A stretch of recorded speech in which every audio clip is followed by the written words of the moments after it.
நல்லவர்கள், சாமானியம் உள்ளவர்கள். அந்த பாண்டவர்கள் உன்னிடத்தில் சூதாடை சேர்ந்தான்னு சொன்னாங்க. தர்மநந்தன் எப்படிப்பட்டவர் தெரியுமா? அவர் ஒரு பொறுமையில் சிறந்தவர். உண்மைதான், கண்டிப்பா நீங்க சொன்ன சரிதான்.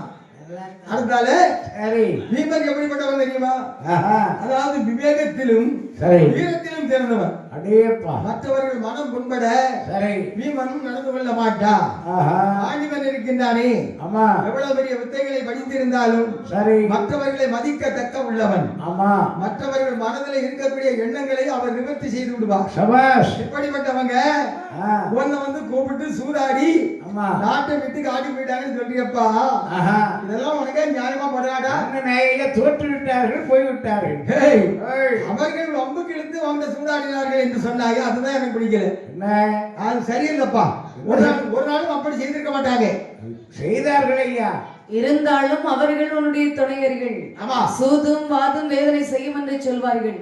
அப்படி ஒரு பஞ்சமா பாதகத்தாய் அந்த சூதாட்டத்தை பாண்டவர்களிடத்தில் இதனால் என்று சொல்கின்றாயே. அப்ப அது அறிவதானா? மாய சூது ஆடலமா, மாய சூது